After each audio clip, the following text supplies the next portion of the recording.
اب دیکھیں، ایک انسان ہے،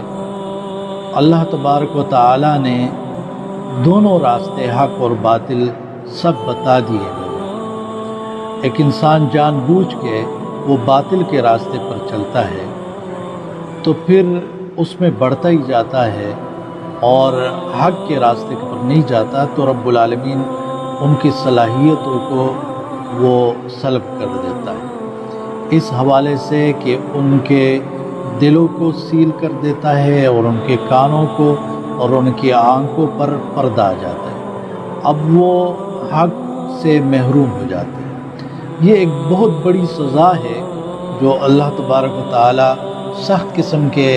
مجرموں کو دیتا ہے، ورنہ عام جو کافر ہیں، بہت سے لوگ وہ کافر تھے، ہزاروں لاکھوں کروڑوں اس ہر زمانے میں وہ مسلمان ہوئے ہیں، اسلام انہوں نے قبول کیا۔ ہر دور میں آپ دیکھیں، آج بھی، بلکہ آج کے دن بھی بہت سے لوگوں نے مختلف ملکوں میں اسلام قبول کیا ہوگا۔